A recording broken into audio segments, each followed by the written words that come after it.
Refund us? Karen's eyes darted around, her usual confidence faltering for the first time. This isn't my fault. I didn't drain the lake. Jake did. The man with the watch turned to me. Did you drain it? I nodded. Sure did. Why? I sipped my coffee, letting the moment stretch just long enough for dramatic effect. Because it's my lake. Karen threw up her hands. Oh my God, you are the most selfish person I have ever met. This was supposed to be a community event. This was supposed to be fun. I gestured to the crowd. Are they having fun? Silence. Karen opened and closed her mouth, but no words came out. She knew she was losing control of the situation. The problem with Karen was that she had spent her entire life getting away with things because no one ever pushed back. She was used to bullying, manipulating, and making herself the victim whenever things didn't go her way. But this time, there was no way to spin it. She had set up an illegal event on private property. She had charged people money for something she didn't own. She had ignored every warning sign, every opportunity to back down.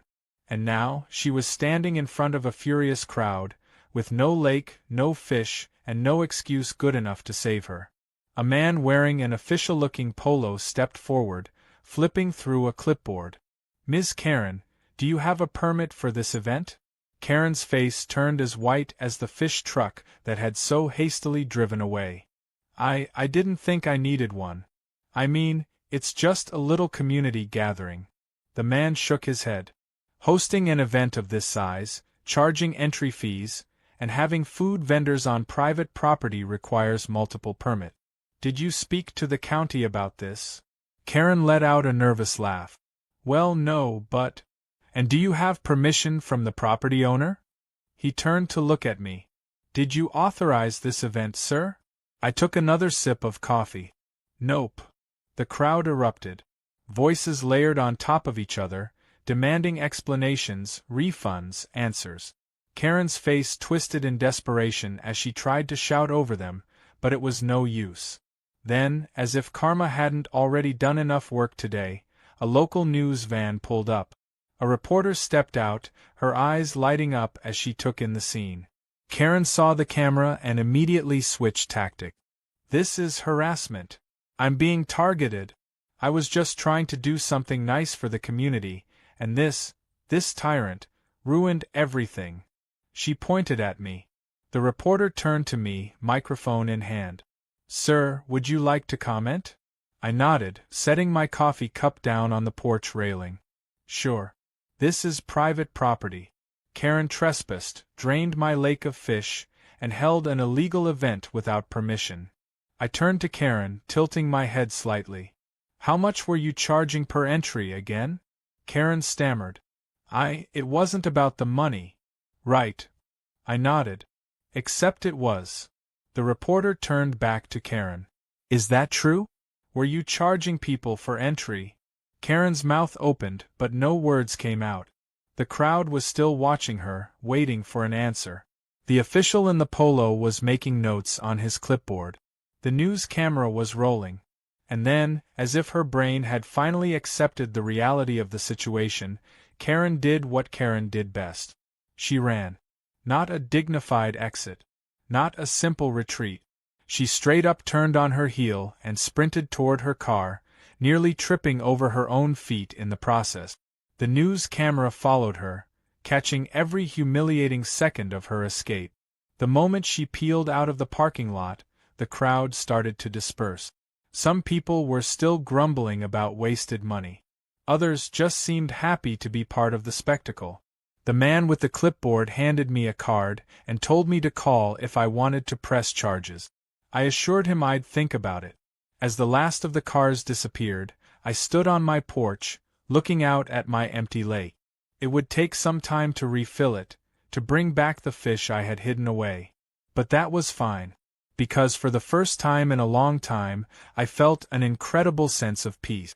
Karen had finally lost. The days after the Great Lake disaster were some of the most peaceful I had experienced in years. There were no more random trespassers wandering into my property, no more kids yanking fish out of the water, and best of all, no more Karen. I hadn't seen her since she sprinted off after her public humiliation, which was honestly surprising. Karen wasn't the type to take a loss and disappear. She was more like a stubborn raccoon that kept coming back even after you locked the trash cans. Still, I wasn't about to complain. With the chaos finally over, I could focus on what mattered: restoring my lake. Thanks to the underground drainage system I had installed, refilling it wasn't as difficult as it might have seemed. I had already moved my fish to a safe location before pulling off my grand revenge, so it was just a matter of reversing the process. It took a couple of days, but soon the lake was back in its full, shimmering glory. The first morning I woke up to see the water rippling in the sunlight again, I let out a satisfied sigh. Everything was back to normal. No, scratch that, everything was better than normal. Karen had been exposed for the disaster she was, the entire neighborhood had turned on her, and I had secured my property from any future nonsense. Or so I thought. The trouble started with the gossip. I had made a point to avoid town for a while after the fiasco, but when I finally went to grab some supplies, I heard people whispering the moment I walked in. At first, I thought they were just talking about the whole drained lake incident, which was fair. It wasn't every day someone pulled off a revenge plan that dramatic. But the more I listened, the weirder the stories became. Some people were saying the lake had mysteriously vanished overnight and then miraculously reappeared. Others claimed it had been an act of revenge from the spirits of the land, punishing Karen for her greed. There were even a few folks who thought the government had gotten involved and done something with the water. The theories were ridiculous, but they all had one thing in common: no one seemed to believe that I had drained and refilled the lake myself. At first, I laughed it off. Let people believe whatever they wanted. If anything, it was funnier this way. But then, I heard the worst rumor of all. Karen had been telling people that I was part of some kind of secret cult. I nearly choked on my coffee when I overheard it at the hardware store. A couple of older men were chatting near the checkout, shaking their heads. Yeah, I heard it from Linda at the bakery. She says Karen swears Jake's been doing some kind of weird water magic, summoning the lake back and forth. His friend let out a low whistle. She says it was some kind of punishment, right? Like, he called on something dark to get back at her. They both turned their heads toward me at the same time, eyes squinting like they were trying to see if I had glowing symbols carved into my forehead. I sighed, paid for my things, and got out of there before they could start asking questions. I should have known Karen wouldn't just take her loss quietly. That night, as I sat on my porch, watching the moon reflect off the newly restored water, my phone buzzed. I glanced at the screen and raised an eyebrow. Unknown number. I hesitated for a moment before answering. Yeah. A long silence stretched on the other end. Then, a familiar voice. You think you're so clever. I couldn't help but grin. Karen. To what do I owe the pleasure? You ruined my life, she hissed. I'd argue that you ruined your own life, I said. I just gave you the opportunity. You don't understand, she snapped. I had plans, Jake. That event was supposed to lead to bigger things. Sponsorships. Recognition. I was going to use the money to fund my next project. And now? Now I'm a joke. People laugh at me in town. They call me the crazy lake lady. I leaned back in my chair, thoroughly enjoying every second of this conversation. Yeah, I heard some of the rumors. Very creative stuff. You know, I think my favorite one is the secret water magic cult theory. She let out a sharp breath. You think this is funny? I think it's hilarious. Silence. Then, in a tone that was quieter but far more unsettling, she muttered, I'll get you back for this. I sighed. Karen, I don't think you realize something. This isn't a battle you can win. You lost. The lake's back, you've been publicly humiliated, and everyone knows you were in the wrong. If you try anything else, it's only going to get worse for you. Another pause. Then, she laughed. It wasn't a good laugh. It was the kind of laugh someone makes when they've been pushed so far past reason that they've entered dangerous territory. You really think this is over? She whispered. You haven't seen anything yet. The call disconnected. I stared at my phone for a moment before shaking my head.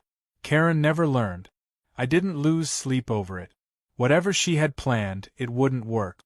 I had dealt with her nonsense before, and I would deal with it again if I had to.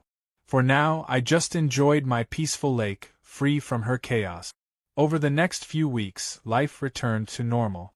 The town mostly moved on, though every now and then, I'd catch someone looking at me like they were debating whether or not I actually had the power to control bodies of water. Karen, thankfully, seemed to keep her distance. No sudden pop-ups on my property, no surprise community events, no ridiculous announcements. But one day, as I was out on the water, casting a line just to enjoy the quiet, I noticed something strange. A sign had been planted at the far end of my property, just beyond the fence line. It was small, almost easy to miss, but as I got closer, I felt my stomach drop. The sign read, "Coming soon, Karen's Community Center." I stared at it. Then I laughed. She never learned. And I had a feeling I was going to have to teach her another lesson.